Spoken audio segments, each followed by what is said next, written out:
But first, a Laois Fine Gael councillor wants corporal punishment to be reintroduced, with stripping and whipping dealt out to the guilty culprits of crime.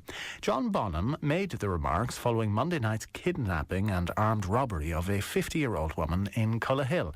He says public humiliation is the way to go.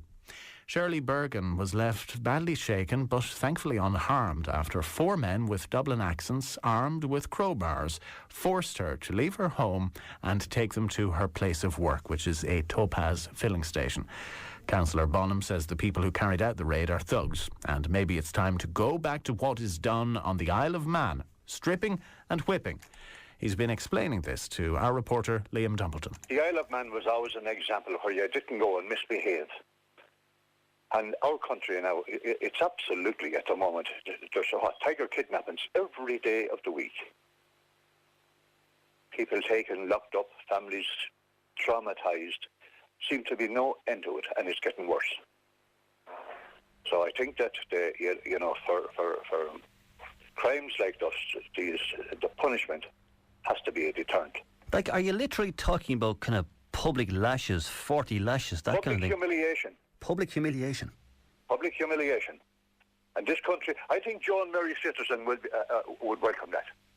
It would be interesting now to see, am I off the wall? And is that, what does Joe and Mary Citizen think today? I think Joe and Mary Citizen are entitled to do their day's work, run their business, pay their taxes and live in their communities without the fear of tiger kidnappings and someone coming to take the kebab that they make at the end of the day. Now, John, you want to bring this to the Justice Minister, Alan Chatter? Yes. I think the thing should be beefed up. I mean, even to take away from, to move the subject away, to think, that when we had a Supreme Court or a High Court, the Commercial Court judge yesterday, outraged at no prosecutions or otherwise in relation to the white-collar crime that has gone in this country. And don't forget that we introduced emergency legislations to deal with subversives back in the 60s and 70s when the state was at risk. And I think emergency legislation today, as I said, I've changed the subject, for the same people who will not comply in our banking and scandal that the country is in. I mean, though, and just on the other side, John, and I respect on your own opinion, just say people might say, well, John, like, where do you stop? Where do you draw the line? I mean, are people going to be publicly flogged, for minor crimes? Are they going to be subjected to lashes? Where do you draw? What's a minor crime? Well, no crime is minor, I understand that, but where do you draw the line? No crime is minor, but look, I mean, if someone throws a cigarette butt in the street or littering, it's a crime, it's an offence, and you're liable to be fined 140 or 50 quid. But should they be stripped and whipped for that? Offence again a person and a person's property. The incident yesterday in a small village that finds it hard to stay going, with a pub and a shop and a post office and school and close-knit communities. It's hard enough for people to pay their rates and charges to local authorities, pay that. They make a few bob at the end of the year to pay the revenue. Without those people coming in at the dark of the night to steal the few bob that they already after taking during the day. So you're talking more or less an eye for an eye? I'm talking, yes. If you want to come inside my door and you're picked up for this, be prepared to face the punishment that's going to be handed out to you. Would you kill somebody if they attacked you? Would you kill them, John? Families being kidnapped night, noon and morning now for post office raids, for bank raids, for whatever else. They're only short of one of these days picking up a child coming out of school. If that was you, John, now God forbid, if that was you subjected to a desperate trauma like that, and if you had a gun, would you shoot them? I would defend my property 100%. Would you shoot them? And the law has been changed. And I think everybody would. I see the situation here where people who get desperate, and the next thing as a child comes from school is going to be the next story. And that happens then. Well, of course, then you have this archaic law where if you break into my house and I tackle you, I'm the one who's done for assault. No, you're not. That's all changed now. I don't think so.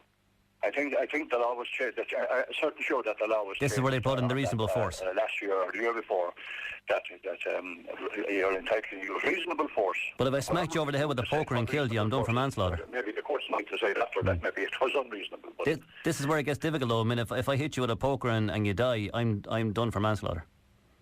Pardon? If I hit you over the poker and you die, I'm done for manslaughter. You may not be. That depends on the circumstances. If you have to break in through my door, from Donny Gates, and come to my door, right. So to get or a gun or a knife or whatever else. So to get back to your original point, go the way of the Isle of Man, strip them, whip them, humiliate them. I think that Joe and Mary citizen see enough of this and want a deterrent in place that will stop it. Because the tiger kidnappings and locking people up and the trauma and the stress, these people are only going to be short, as I said, picking up a child out of a schoolyard one of these days. All right, we leave it there, councillor. The whole country will be up in arms. Okay, and I think enough is enough. Enough is enough. All right, we leave it there, Councillor John Bonham. Thank you very much for joining us this morning. You're welcome. You're welcome. And that report by Liam Templeton. Well, is he right? Does he have a point that our justice system is too lenient and that really the perpetrators of crimes such as the kidnapping of Shirley on Monday should be punished through stripping, whipping, some form of corporal punishment, something basically more severe than what we have at the moment?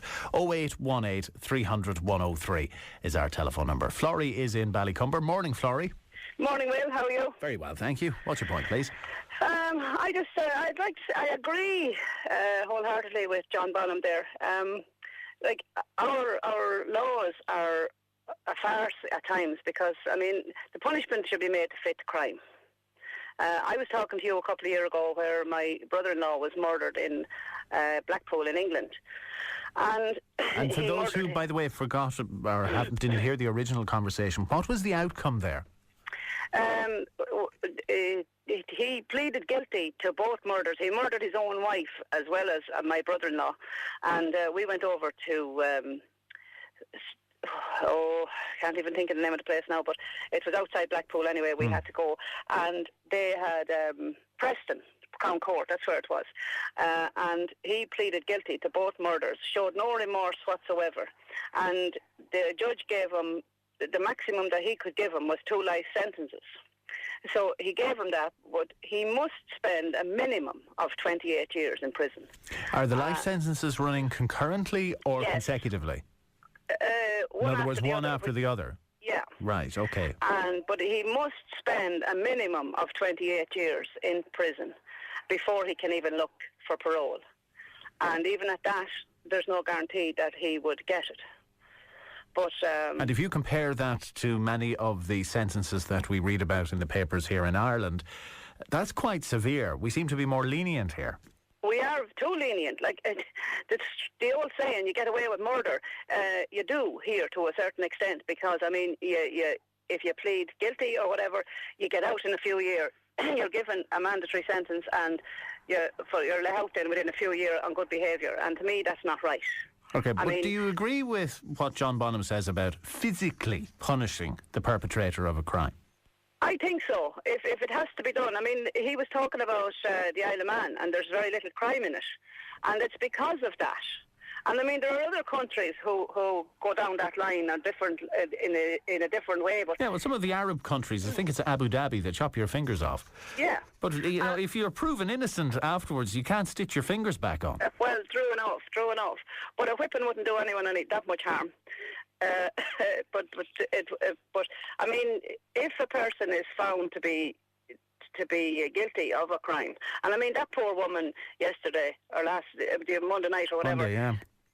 I mean, it has to be an awful ordeal, and nobody can imagine what happens to them people because, I mean, you have to go through it.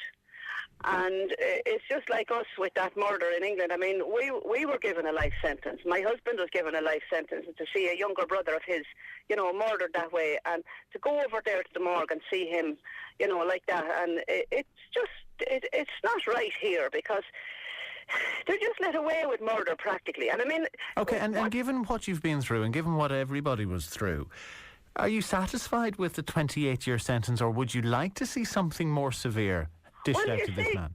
Well, you see, 28 years to us was a good bit because, I mean, we've been hearing here that you'd get a life sentence and you serve 15 years and you get out in 10 in good behaviour. I mean, he has to serve 28 years, regardless. And like the judge said that day, that he might be considered then for parole, but there's no guarantee. But I think that the British, in that sense, if they're found guilty of murder is murder, and they get the sentence, the highest sentence that they can get, and they're not let out.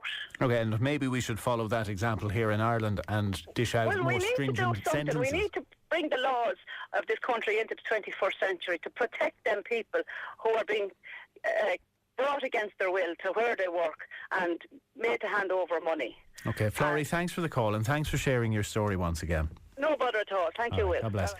Pat is in Portlaoise. Morning, Pat. Hi, good morning. Sorry. Well, Pat, what's your view on this? Yeah, I've been trying to agree wholeheartedly with the council's recommendation for stripping and whipping. Hello? Corporal punishment, stripping and whipping. Yeah, I'd be 100%. I'd agree 100% with it. My line of work brings me through people of an age that commit crimes, right? And they speak about the likes of Mountjoy and other prisons, Portlaoise prison here, and they speak about it with the same familiarity as if I was arranging to meet somebody in the pub, such and such a pub, the corner. Okay, and they don't speak with dread, or they don't look, they don't think it's a horrible place and they don't dread going back. No, it's a badge on their arm to wear now. It's a badge on their arm. I see young lads 18, 19 years of age and, I've done 6 months, I've done 2 years. And, you see, you put a young fella in prison at 16 years of age, 17, 18 years of age, right? That holds no fear for him. I know when I was growing up, prison was a fear. The guards had to be respected, because if you didn't respect them, you go to prison. That's the way it was brought up. I don't know, Pat. I'd still be bloody afraid going into prison. I've never broken the law. I'm not saying I'm an angel, but I've never intentionally went out to break the law. I was in fights when I was a younger man, and you got drunk and fell around the place and whatnot, and I actually was taken down off the top of the church in Portlaoise one night for a tenner bet. Oh, I want to hear about that story in a minute. Okay, but your point is you got into innocent enough sort of stuff anyway. Innocent enough kind of stuff. It was stupid, and if there was anyone going to get hurt, that was the end of it. But one thing is for sure, the county hotel was the place to go in Portlaoise at the time, and if I fell out of there at 2 o'clock in the morning and got into a row with somebody, your window wasn't going to be put in and your wife wasn't going to be kidnapped and your business ransacked and your car stolen. I don't know, youngsters just seem to, the younger generation especially coming up, I don't mean to sound an old fogey, I'm only 47. Well, Peter, I'm only 47, but there's just no respect for nothing there. Yeah, because I was going to ask, would you still, to this day, have that fear of the Gardaí or a fear of going to prison? Well, I wouldn't have a fear of the Gardaí, but if I met a guard, which I do in my line of work, I'd call him guard, even though I know them. I'd say Guard Sullivan or Guard Laois, or you'd have a level of respect. Come in, and I wouldn't say it's a fear, it'd be more of a respect. But I presume you wouldn't relish going behind bars, you wouldn't see it as a picnic. Oh, terrified of it. I'll give you an instance. I fell behind in my maintenance payments there a couple of years ago, and I went in front of a local judge here, and I didn't have all the money to pay up, and she threatened me with prison, and I sat in front of her and I cried, and that's about 4 years ago. Wow. So she really put the fear of God in you through threatening prison. It does, and I'm sure a lot of people of my age group would probably feel the same way, I'd imagine. Okay, well, in that case, the question becomes whether prison is the problem or it's the mindset of people who are inclined to commit crime that really is the problem. Because if prison doesn't deter them, is whipping and stripping or any corporal punishment going to make them any less inclined to go out and rob people? Well, you get a young fella that steals a car. Now, everyone makes a mistake, right? Everybody makes a mistake. We don't want to go to 3 hits out thing just yet, but everybody makes a mistake. And you get a young fella that steals a car, and if he got something to think about, if he got 8 or 10 lashes in a public situation, right? Is it refer?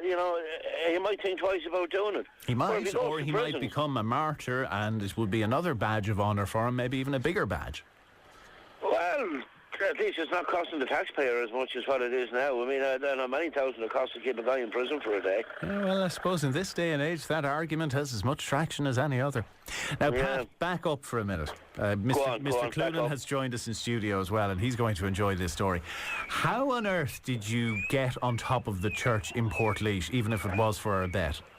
Well, I tell you now, when you live in my world, it's a very, very easy thing to do. Yeah, right?